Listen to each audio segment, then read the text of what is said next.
ɗan Bauchi ba zai sai kayan Bauchi ba. Ni abin da na ɗauka ba wanda zai sai kayan ka ya taimake ka.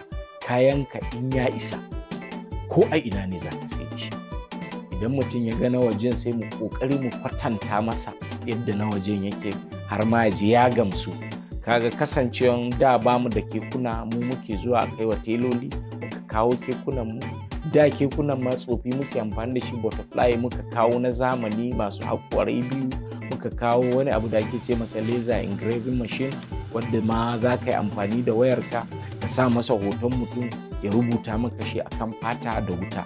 So wannan ba mu bari gaskiya aka wuce mu a layin.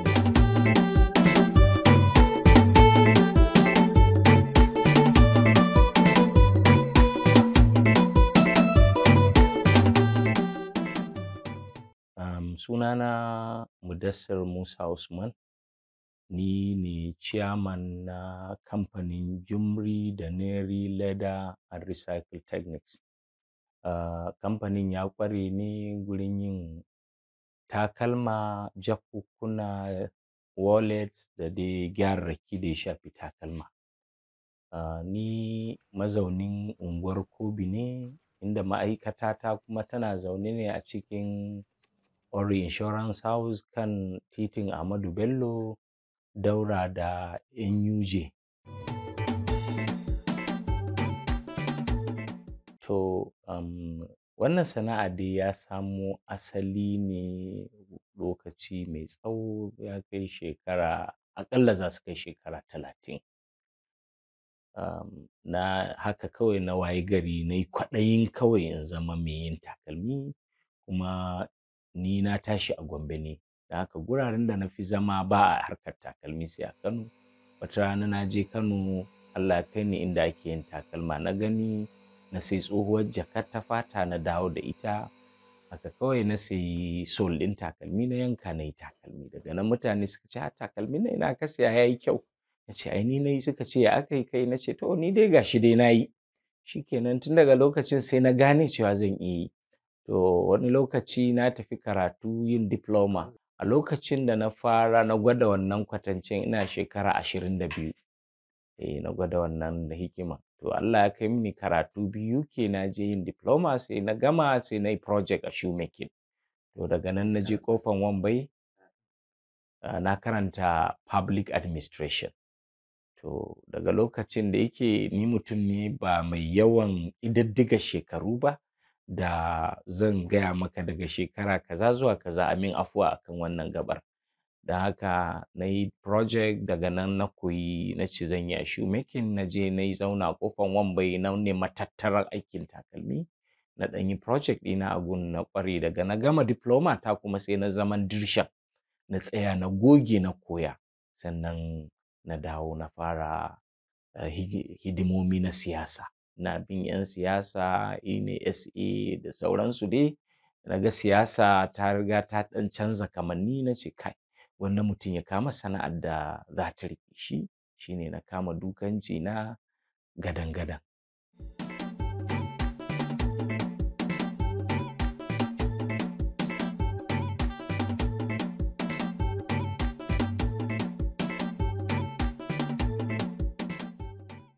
Alhamdulillahi, tun lokacin da ma muka shiga abin da yake, kasan duk mutumin da ya ɗan samu ya gogayya da ilimin zamani, duk wata sana'a da ya shiga ta gargajiyanci zai ga ƙofofin da zai gayyato abin da ya gane a boko ya shigar da shi ciki. Da haka a sakamakon shigowa na akwai abubuwan da na kawo musamman ma a can ƙofan Wamban wadda da babu su. Akwai wani abu da ake ce masa mold, ana printing da wuta. A lokacin na gano nakan je gurin masu yin stamp, rubber stamp, su min miro in ɗauka in tafi gurin masu zuba dalmar tukunya a zuba min shi, in yi amfani da element mu gasa mu fidda sunaye. A lokacin ma muna kwaikwayon sunayen turawa da suka yi fice irin su Gucci, Timberland, Cika da dai ire-iren wayannan kamfanoni. To mu muka fara shigo da shi. Sannan kuma muka yi ƙoƙari muka ga cewa duk wani sabon yayi da aka kawo daga Turai, wadda suka tunda sun fi mu gogewa, sai mu kwaikwaya mu shigar da shi. Haka muka rinka tafiyar da sana'ar daman ba mu ma bari aka bar mu a baya ba. tare ake tafiya da mu. Idan mutum ya ga na wajen sai mu ƙoƙari mu kwatanta masa yadda na wajen yake har ma ya ji ya gamsu. Don haka tunda muka shiga har rana mai kaman ta yau da muke zance da kai ba mu taɓa sauka a kan layin ba. Ka ga kasancewan da ba mu da kekuna mu muke zuwa a kai wa teloli muka kawo kekunanmu. Da kekunan ma tsofi muke amfani da shi butterfly muka kawo na zamani masu haƙorai biyu, muka kawo wani abu da ake ce masa laser engraving machine wadda ma za ka yi amfani da wayarka ka sa masa hoton mutum ya rubuta maka shi a kan fata da wuta. So wannan ba mu bari gaskiya aka wuce mu a layin ba. Sannan akwai takalma irin na mata da ake kawo shi masu ƙyale-ƙyale a kansa, shi ma mun shige shi, shi ake yayinsa a ƙasashen waje. To in taƙaita maka labari akwai wani abun da ma muka ƙara a na wajen. Don binciken da muka yi mun gano cewa irin nau'in gam da ake amfani da shi a Turai ana amfani da shi ne an fi masa laƙabi da chemical.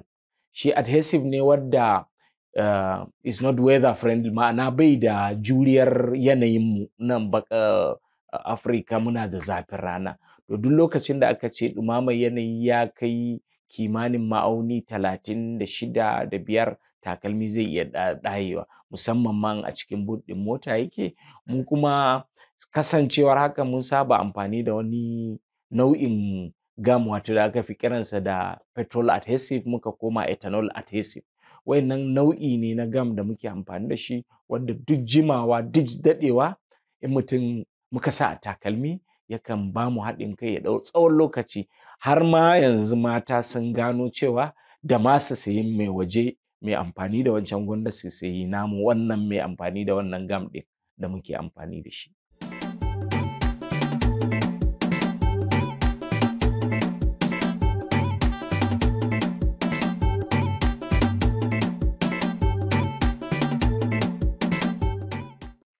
To in baka manta ba na ce maka duk da cewa wancan gam ɗin da na maka zancensa akwai shi a kasuwa amma ba mu amfani da shi ganin cewa bai da amincin wanda muke amfani da shi. Kaga wannan ma ai wani tsari ne da muka sauya.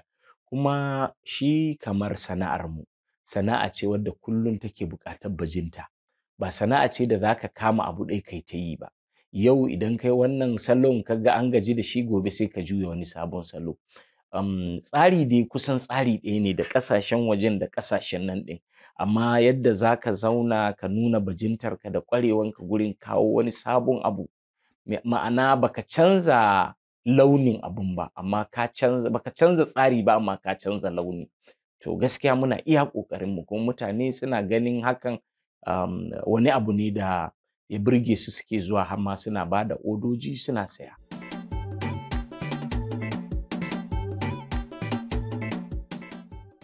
To a Bauchi haƙiƙanin gaskiya in ka ce kamfani wadda za su suka tara ƙananan kayan aiki ba za mu fi mu huɗu ba.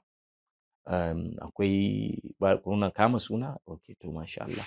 Sannan akwai kuma ƙanana wanda za ka samu ɗan shago ne za ka samu mutum 4, 5 kowa na cin gashin kansa. To wannan akwai su da yawa.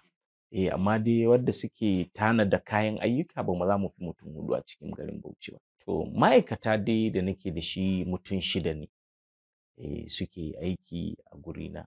Akwai ɓangaren tela, akwai ɓangaren masu haɗa takalma, ɓangaren masu haɗa takalma ina da mutum 4, ɓangaren tela ina da mutum 1, ina da sakatariya da take aiki da ni, sannan kuma ana kawo min ɗalibai kaman 10, 20 ina yayewa.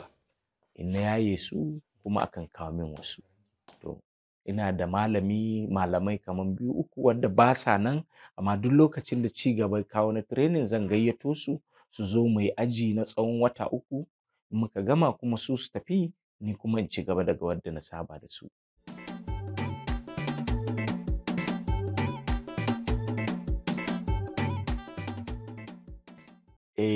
Na yi aiki da ITF, na yi aiki da Technology Incubation Center. Su ITF sun kawo min ɗalibai na yaye musu. Su kuma Technology Incubation Center su ne suka bani takardar ma'ana takardar da ya tabbatar da cewa na goge zan iya ilmantar da mutane. To a dai ɓangare na haɗin kai, sannan nakan kai wa Smidan ziyara, akwai kyakkyawan dangantaka tsakanina da su, amma dai babu wani abu da muka taɓa yi tare, amma sukan neme ni shawarwari kuma suna iya ƙoƙarinsu su ga cewa a yanzun ma mun yi wani abu tare da su, don sun gayyace ni yanzu ofis kwanan nan mu ɗan tattauna.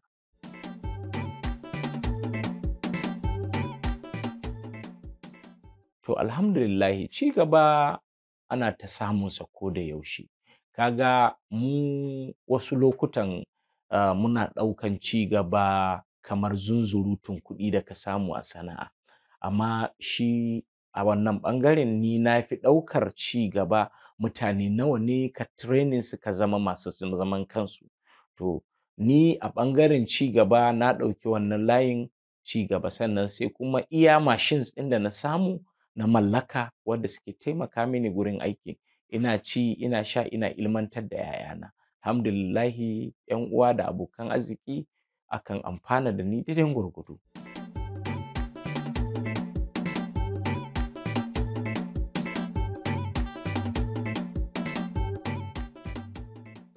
Ka san mu Najeriya ƙasa ce wadda take tashi, ba ƙasa ce wadda ta tashi ba. Muna da ƙalubale musamman ma gurin irin na'urorin zamani.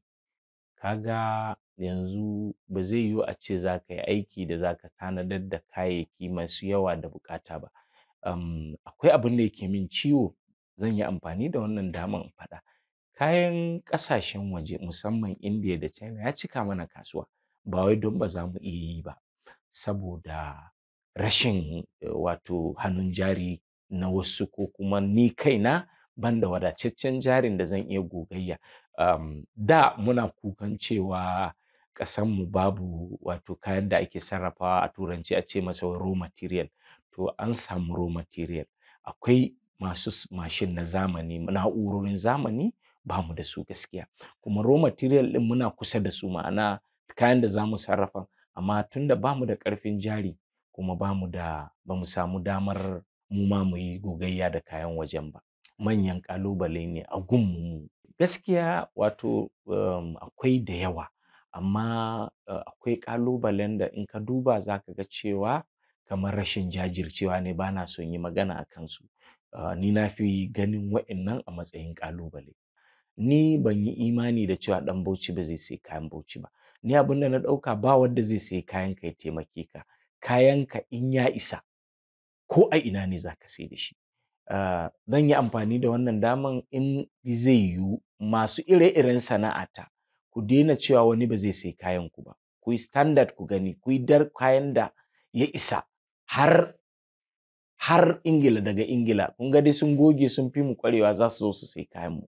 So ni ba na ganin haka. 'Yan Bauchi za su sayi kayanka in yana da kyau. To masha Allahu, ka ga yadda duniya, ƙasar China ta mallaki kusan komai a duniya. Gaskiya kaso 90 na kayanmu ma daga China yake zuwa. Kaso 10 ne muke iya samar da shi a nan. Akwai wadda muke samu a Lagos, akwai wadda muke samu a Aba, akwai wadda ake samunsa a Kano. Akwai kamfanonin da suke mana soles. Mafiya yawan ma abin da aka fi yi a gida sole ne na takalma. Amma gaskiya abin da ya shafi fata ana yi a Kano. Abin da ya shafi synthetic, ma'ana kwaikwayon fata wadda ake kawo su gaskiya daga ƙasashen waje. Kayayyaki da yawa gaskiya daga ƙasashen waje ake kawo su. Don haka tashin dala yana damun mu. Yawanci muna fama da wato tsananin hauhawar farashi.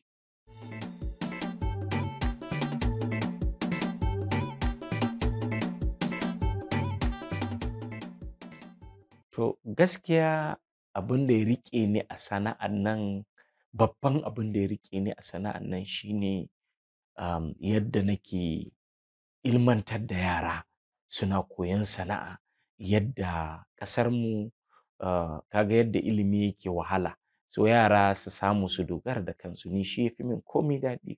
Na girma, amma in na juya baya na ga number na mutanen da suka amfana, sai in ji daɗi a zuciyana.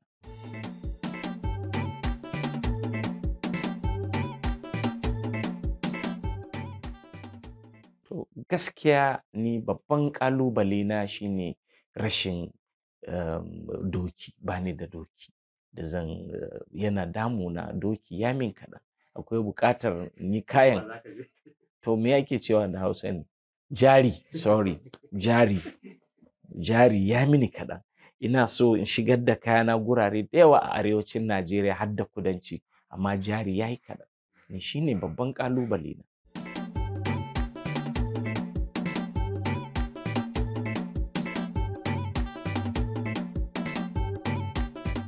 To alhamdulillahi ni dai a wannan layin na yi gasa ma a Bauchi a SME clinic da aka taɓa yi zamanin Abacha, zamanin Buhari da Osibanjo lokacin MA na gwamna. Na yi na ɗaya mu 400 muka yi exhibition, kuma cikin izinin Ubangiji na fito a 10 ƙwararru aka cire kuma zakara na fito a zakar, har na ɗauki baƙuncin shi mataimakin shugaban ƙasa, muka yi minti 27 a gidana kuma ya yaba fasahar, da haka na sanu. Amma ni da yake ina ganin kamar komi sai Allah ya yi. An yi alƙawarori da yawa amma dai Allah bai sa suka cika ba. Abun ya tafi haka dai, ba a samu fahimci wani abu ba. Ni ina ganin kuma tunda na fara, kamar yadda na maka magana, na yi aiki da ITF, na musu training, kuma duk inda na je wata ƙofa na kan tusa kaina na ga cewa dai wannan abin da nake kuka na jari ya samu. Amma dai ka san kana naka Allah na nasa. Har yanzu dai babu wani abu taimako ko wani rance mai girma wanda zai bani wannan ƙofar ɗiban ma'aikata sosai, don babban abin da nake so in yi masana'antar da aƙalla zan iya ba mutum 200 aikin yi, kuma mu shiga garuruwa da dama mu musanya kayan Indiya da kayan Najeriya. Yau in na samu wannan ƙalubalen na ga cewa kayanmu ne fiye da na Indiya a market ɗin Najeriya, gaskiya zan yi murna.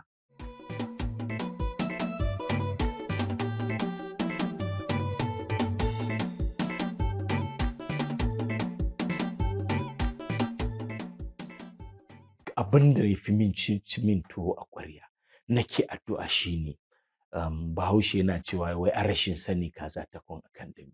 Na maka magana muna da ɗumbin raw materials da ya kamata mu shafe kayan wani a waje, kallon kayan wasu ƙasashen waje, amma saboda rashin jari ya hana mu yi wannan. Ina matuƙar in samu jari in maye gurbin kayan Indiya a kasuwan Najeriya. Wannan shine in zaka tambaye ni sau 10 shi zan yi ta maimaita ma. Ina so in ga kayanmu ya cika Najeriya ba kayan Indiya ba. Kuma magana ɗaya na yi kuskure ban faɗi ta ba, ta fita har ƙasashen waje. Bayan mun maye a Najeriya, mu maye a Chadi, mu maye a Kamaru, mu maye a Niger, mu maye a Benin Republic, mu maye a Togo, mu maye a duk wani African country. Ni shine dream ɗina. To yanzu akwai wani ƙofa da ya zo na Bank of Industry. Na je sun bani form na cika duk abin da ya kamata, ƙa'idodin na cika, na tura. Abin da nake jira shine an ce za a neme ni. Na taɓa yi ban ci nasara ba, amma dai har yanzu ban dai daddara ba, still zan yi ta yi har sai Allah ya cika min burina.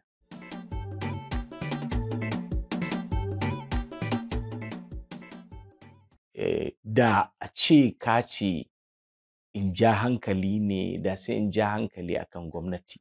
Ni kwaɗayin da nake yi shine, yau da gobe na jima da matasa, na san abin da yake ci musu tuwo a ƙwarya. Su matasa wasu irin nau'in mutane ne da suke so a ce su sun kai. Suna da wani ciwo da yake sa su ba su son ƙasƙanci. To ina so gwamnati ta yi ƙoƙari ta samar da masana'antu, wato wurin koyon sana'a mai kama da jami'a. Shi matashi ya yi gaye ya je guri ya ga guri mai kyau. Matashi baya so ya je ga gurin da ba ƙasƙance yake. Ka san ƙasashen na yi jajje ƙasar Asiya inda aka fi ce mata China. Na je masana'antu da yawa, na je unguwanni da yawa, na ga yadda masana'antunsu suke. Samari a can ana buɗe masana'anta mai kyau. Akwai su reception inda yaro zai ga TV, inda zai ga 'yan mata su ma suna koyon sana'a, wasu lokutan ka ga wani ya gama digiri ya zo yana koyon sana'a ɗaya. Idan aka ƙirƙiro gurin koyon sana'a mai mutunci, ba wai kawai tagajan ba, gaskiya za ka ji gwamnati ta ce za ta ilmantar, amma in aka matashi sai da lallami, yaro ne, in baka lallame shi ba sai ya zama useless, amma in ka ɗauko shi ka kai shi guri mai kyau, to duk ko don gurin zai yi selfie ya ce ai a guri kaza nake, ai a guri kaza muke koyon sana'a, ai a guri kaza muke koyon sana'a. Amma in ka kai shi tasha, idan ya zo aka ce ga mai gidansa ya koyi sana'a, idan rana ta yi ga ya sayi ɗan waken 20, alalen 20 ya kwaɓa a kwanonsa, in ya kalli mutumin sai ya ce wannan ne mai gidana, na gama ƙoƙari in zama wannan, daga nan ka kashe action. Amma ya zo ya ga malaminsa da ɗan shirt mai kyau, ya gan shi da ɗan jinsa, ya gan shi a wanke, ya bashi, ya masa PowerPoint, ya ga mai irin sana'ansa a Canada, mai irin sana'ansa a Germany, Japan waye, sai ka bashi ƙarin gwiwan cewa ashe sana'ar ba a inganta ta bane a nan. To ni gaskiya inda nake so gwamnati ta shigo ta taimaka wa masana'antu na koyar da sana'u sai kama da makarantun zamani, sai mu ɗauke ko ba su yi karatun kwali ba, yaran za su riƙe sana'ar in suka ga an killace gurin, an mutunta gurin sana'ar.